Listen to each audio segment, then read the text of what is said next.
Hello students, welcome back to क्लेपॉन। आज discuss करते हैं कुछ इंडियन पॉलिटी के बारे में। इंडियन पॉलिटी में कंसेप्ट्स बहुत मैटर करते हैं। वैसे तो हर सब्जेक्ट में मैटर करते हैं, लेकिन कंसेप्ट बहुत मैटर करते हैं, particularly in the last certain years in the prelims stage and also in mains various questions have been posed where subtle differences between the phrases should be known।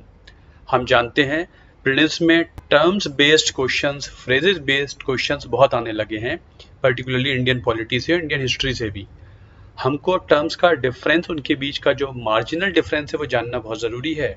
और ये तो आप जानते ही हैं कि मेन एग्जाम में अगर हम की फ्रेजेस, जो की वर्ड्स हैं, वो राइटली इस्तेमाल नहीं करेंगे तो हमको लगता तो है कि हमने पॉलिटी का आंसर लिख दिया, हिस्ट्री का आंसर लिख दिया, लेकिन अगर राइट फ्रेज इस्तेमाल नहीं किया तो हमको राइट नंबर नहीं मिलेंगे। इसलिए कुछ इंपॉर्टेंट फ्रेजेस हैं, उनको जानना बहुत ज़रूरी है। तो चलिए आज उनमें से एक पेयर ऑफ फ्रेजेस को हम डिस्कस करते हैं concept wise. Let us make our concepts better and we become wiser in tackling this examination. तो चलिए आज देखते हैं article 14 of the Indian constitution. It is taken from fundamental rights. You know, in the part 3rd of the constitution there is fundamental rights taken from USA from article 14 to article 35, and the first important fundamental right is article 14. It is very important article। ये बहुत सारे articles को अपने अंदर समाये हुए है, बहुत इंपॉर्टेंट आर्टिकल है, समझ लीजिए। अक्सर सुप्रीम कोर्ट, हाई कोर्ट्स में आर्टिकल 14 पे बात हो ही जाती है, मुकदमों में बात हो ही जाती है। तो आर्टिकल 14 में दो इंपॉर्टेंट फ्रेजेस इस्तेमाल हुए हैं। Let us understand them. First, the state shall not deny to any person equality before law और the equal protection of the laws within the territory of India. Article 14 says that कि किसी भी व्यक्ति को state में equality before law deny नहीं हो सकती और equal protection of laws deny नहीं हो सकता within the territory of India. ठीक है, यहाँ पे लिखा है एनी पर्सन। एनी पर्सन का मतलब है it is applicable for both citizens as well as who are not Indian citizens. सभी के लिए एप्लीकेबल है। इंडियन कॉन्स्टिट्यूशन बहुत लार्ज एम्बिट में काम करता है। It is not India centric, it is more human centric. ये एक सोशल डॉक्यूमेंट है जो ह्यूमन बीइंग ओरिएंटेड है, इंडियन ओरिएंटेड अलोन नहीं है। Even though it is about India, yet it takes care that all the people who are to India, whether they are Indian or not, are to be taken care of well within the bounds of human laws as well. So it is for both citizens and non-citizens। Negatively worded, shell not deny, लोगों को ये दो चीज़ें deny नहीं हो सकती। अब समझते हैं कि इनका मतलब क्या है। देखने में एक लगते हैं, लेकिन इनमें बहुत बड़ा डिफरेंस हुआ करता है। इनसे बहुत कुछ बदल जाता है, इनसे पॉलिटी इकोनॉमी बदल जाती है। First is equality before law. किसी भी व्यक्ति को नहीं डिनाई हो सकता है equality before law. Means before law everybody is equal, कानून सबके लिए बराबर है। Means law applies equally to all।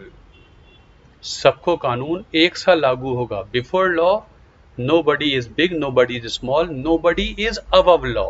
कानून से ऊपर कोई नहीं, सब कानून के सामने सब बराबर हैं। आपको याद होगा मैंने एक लेक्चर में रूल ऑफ लॉ के बारे में बताया था, जो कंसेप्ट A.V. डाइसी का है, इंग्लैंड में दिया गया।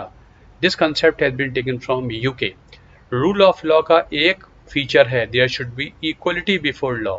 अगर इक्वलिटी बिफोर लॉ नहीं होगा तो रूल ऑफ लॉ भी नहीं हो सकता। कानून सबके लिए एक सा होना चाहिए, कानून भेदभाव नहीं कर सकता। कहने का मतलब है देश में जो नॉर्म्स हैं, जो भी पॉलिसीज बनाई जाती हैं, वो सबके लिए एक सी होनी चाहिए। ये इसका उद्देश्य है।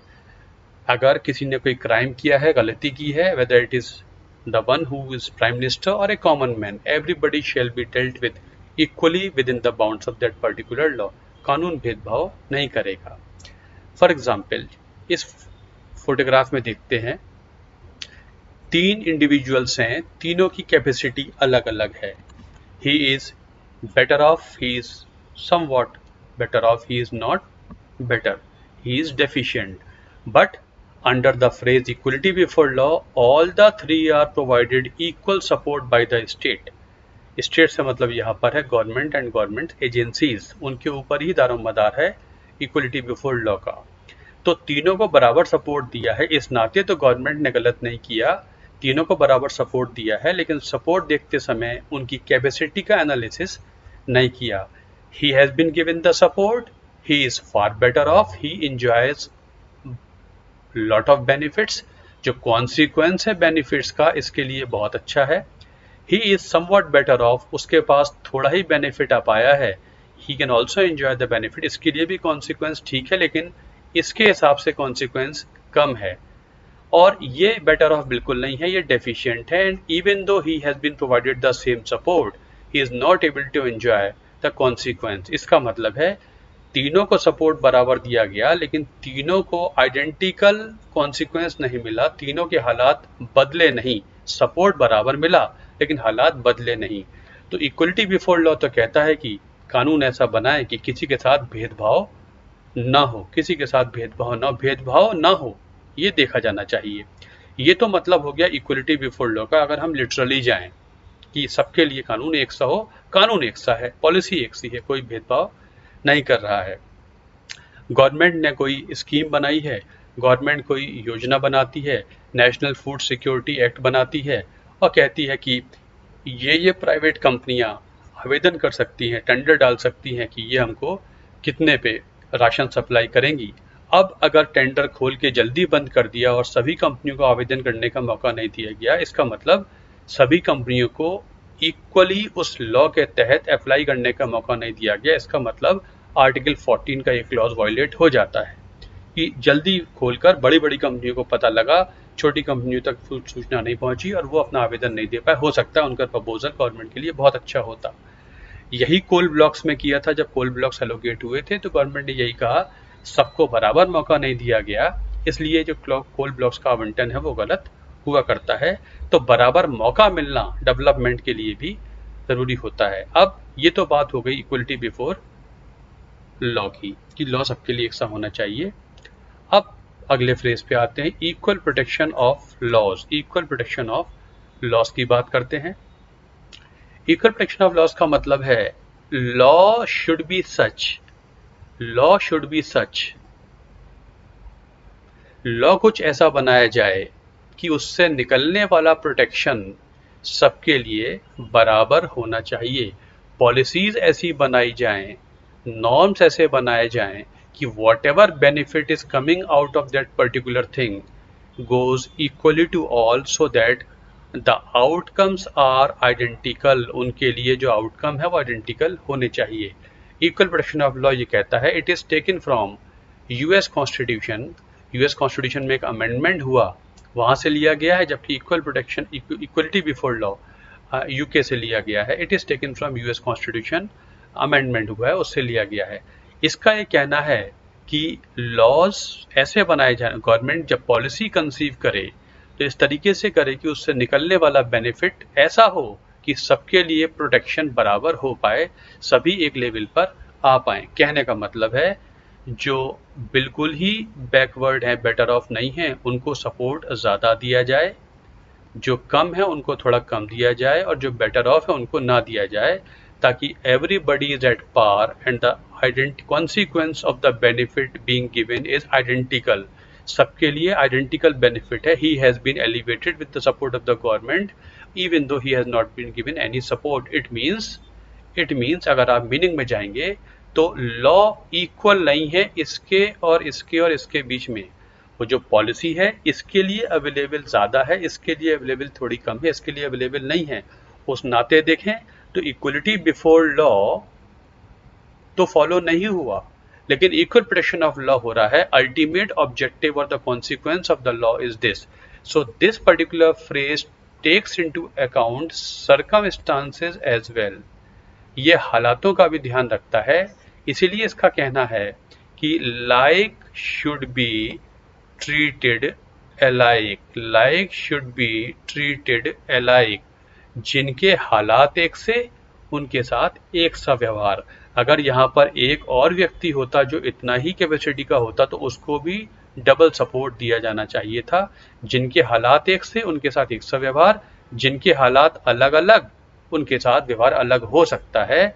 अगर किसी को सपोर्ट ना दें और किसी को सपोर्ट दें तो इक्वलिटी बिफोर लॉ का ये वॉयलेशन नहीं माना जाएगा, आर्टिकल 14 वॉयलेट नहीं होगा, क्योंकि आर्टिकल 14 में ही equal protection of law allow करता है कि there can be positive discrimination.